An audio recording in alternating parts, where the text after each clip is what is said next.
Friend with benefit का मतलब होता है फायदे वाला दोस्त, एक ऐसा दोस्त जिसके साथ आप शारीरिक सुख का आनंद ले सकते हो बिना किसी कमिटमेंट, बिना किसी जिम्मेदारी को उठाए। ये एक ऐसा रिलेशनशिप होता है जिसमें दो लोग बिल्कुल भी मजबूर नहीं होते किसी भी चीज के लिए। मतलब जो लड़का होता है इस रिलेशनशिप में वो सेवक नहीं बनता लड़की का, मतलब उसके आगे पीछे नहीं घूमता, उसके सामान नहीं उठाता और बाकी सारी चीजें जो एक रिलेशनशिप में, एक सीरियस रिलेशनशिप में जो लड़का लड़की के लिए करता है, उसका ख्याल रखना, 24 घंटे उसकी पूछ करना, ये सारी चीजें इसमें नहीं होती। सेम इसी तरह से जो लड़की होती है इस रिलेशनशिप में वो भी बाउंड नहीं होती, मतलब उसे अपने दोस्त के रूप में एक सेक्सुअल पार्टनर जरूर मिला होता है लेकिन वो उसका बॉडीगार्ड नहीं होता। फ्रेंड विद बेनिफिट ये जो रिलेशनशिप है इसका चलन आजकल के नौजवानों में बहुत ज्यादा बढ़ गया है, ये डे बाय डे पॉपुलर होता जा रहा है। रीजन बिहाइंड इट कि आजकल का जो नौजवान है वो बहुत ज्यादा करियर ओरिएंटेड है, वो सेक्स तो करना चाहता है, सेक्सुअली नीड अपनी पूरी करना चाहता है लेकिन कोई इमोशनल ड्रामा नहीं पालना चाहता। वो किसी सीरियस रिलेशनशिप में देखो तब तक नहीं पड़ना चाहता जब तक वो फाइनेंशियली इंडिपेंडेंट ना हो जाए, कामयाब ना हो जाए।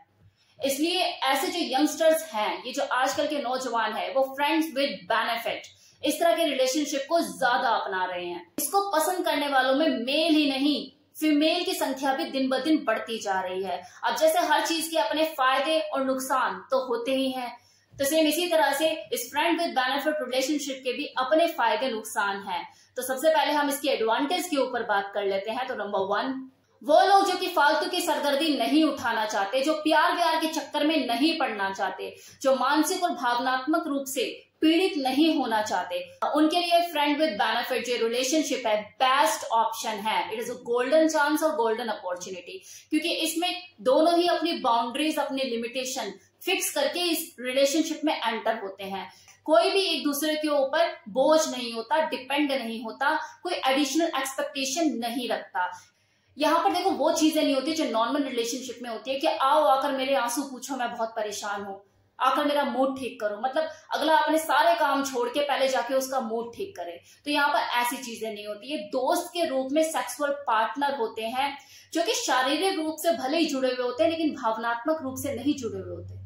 तो वो इमोशनल ड्रामा वाली चीज इनके साथ नहीं होती, वो भावनात्मक रूप से जुड़ाव इनका एक दूसरे से नहीं होता। यही रीजन है कि वो अपना करियर पर फुल फोकस कर पाते हैं। तो ये फर्स्ट एडवांटेज है।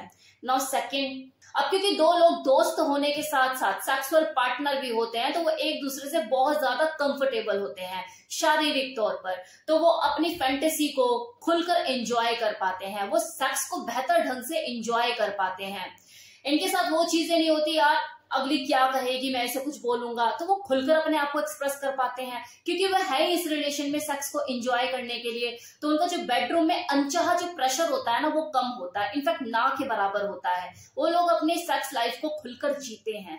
इस रिलेशनशिप में रहते हुए भी, इस फ्रेंड विद बेनिफिट रिलेशनशिप को जीते हुए भी जो लड़का लड़की होते हैं वो कपल नहीं होते, उन्हें आप कपल नहीं कह सकते, वो खुद को भी सिंगल ही बोलते हैं क्योंकि वो एक सेक्सुअल पार्टनर होते हैं, इससे ज्यादा कुछ भी नहीं। तो वो जब चाहे इस रिलेशनशिप को क्विट करके आगे मूव ऑन कर सकते हैं, किसी और को भी डेट कर सकते हैं। यहाँ पर आपको कोई बाउंड करके नहीं बैठा है कि नहीं तू मेरी है और मैं तेरे साथ फिजिकली इन्वॉल्व होता हूं तो मेरा तेरे ऊपर ठप्पा लग चुका है, अब तू किसी और के साथ मूव ऑन कर ही नहीं सकती। तो ऐसी चीजें यहाँ पर नहीं होती है, पहले से ही फिक्स कर लिया जाता है कि we are here for sex only. अब चलो एक बार इसके नुकसानों पर भी नजर डाल लेते हैं। जैसे हर चीज हर किसी के लिए नहीं बनी है, सेम इसी तरह से ये फ्रेंड विद बेनिफिट का जो रिलेशनशिप है हर किसी को सूट नहीं करता। तो वो लोग जो कि ब्रॉड माइंड सेट के नहीं है लेकिन दूसरों के देखा देखी, मान लो कि किसी का कोई दोस्त है और वो फ्रेंड विद बेनिफिट रिलेशनशिप को सक्सेसफुली लीड कर रहा है तो वो इस रिलेशनशिप में कूद जाते हैं लेकिन बाद में कंफ्यूज रहते हैं क्योंकि उन्हें कॉन्सेप्ट समझ ही नहीं आ रहा होता, उन्हें ये चीज हजम ही नहीं हो रही होती कि यार जो दिन में मेरा दोस्त है रात में मेरा लवर है, मैं इस रिलेशनशिप को कैसे हैंडल करूं, कैसे लेकर चलूं। तो वो कंफ्यूज ही रहते हैं, बाद में क्विट कर देते हैं, टाइम भी खराब होता है। अब चलो अगर वो इस बीच में लव शव के चक्कर में पड़ गया तो फिर वही इमोशनल ड्रामा। अब वो अगली तो सीरियस है नहीं, वो तो अच्छे से जानती है इस कॉन्सेप्ट को, तो उसके साइड से तो कोई ऐसी चीजें है ही नहीं, और अगला परेशान, वन साइडेड लव। अब दूसरी डिसएडवांटेज, कई बार इस तरह के रिलेशनशिप में जो इमोशंस होते हैं वो अनबैलेंस हो जाते हैं। खासकर तब जब आपको अपने दोस्त में एक बेस्ट सेक्सुअल पार्टनर मिल जाता है। रह रह के उसके दिमाग में यही आता है, यार कहाँ मिलेगा मुझे ऐसा बंदा या ऐसी बंदी, मतलब मेरा इतना अच्छा दोस्त भी और बैक परफॉर्मर भी है, पता नहीं मुझे इन फ्यूचर मुझे मेरे बॉयफ्रेंड में या मेरे हस्बैंड में इस तरह की चीज मिलेगी या नहीं मिलेगी। तो कहीं ना कहीं वो इमोशनल अटैचमेंट भी डेवलप हो जाता है। अब तीसरा नुकसान, इस तरह के जो रिलेशनशिप होते हैं देखो लॉन्ग टर्म नहीं चलते, ये टूट जाते हैं छोटी छोटी बात पे, क्योंकि कोई कमिटमेंट नाम की चीज नहीं होती है ना, कोई बाउंडेशन नहीं होती। तो इस तरह से क्या होता है कि जितने टाइम वो एक साथ रहते हैं वो टाइम वेस्ट सा लगता है, ऐसा लगता है सब कुछ वेस्ट हो गया, बर्बाद हो गया अपना टाइम। अब बात करते हैं सावधानियों पे। तो देखो जैसे नए जमाने का ये नया चलन है, फैशन में चीजें आ तो गई हैं, लेकिन जैसे मैंने अभी पहले भी बोला कि हर चीज हर किसी के लिए नहीं बनी होती, तो it is not suitable for everyone. तो कोई व्यक्ति चाहे वो मेल हो या फीमेल, अगर वो इमोशनल है, सीरियस रिलेशनशिप में बिलीव करता है, तो वो इस casual relationship, friend with benefit, इस तरह के रिलेशनशिप से दूरी बनाए, देखा देखी में भी ना पड़े क्योंकि ये आपके लिए नहीं है।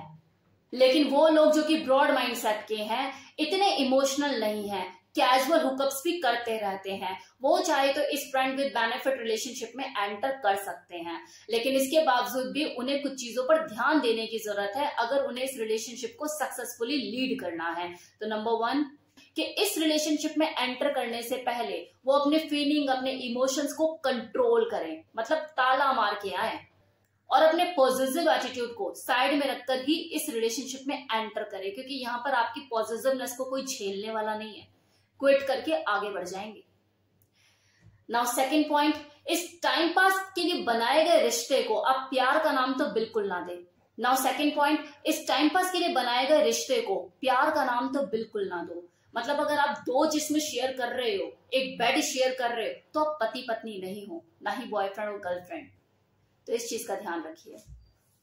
तो ये था मेरी तरफ से कंप्लीट इन्फॉर्मेशन कि फ्रेंड विद बेनिफिट रिलेशनशिप क्या होता है, इसके एडवांटेज क्या है, इसके डिसएडवांटेज क्या है, और इसके लिए सावधानियां क्या बरतनी चाहिए। तो कैसा लगा वीडियो बताना मत भूलिएगा। Thank you so much.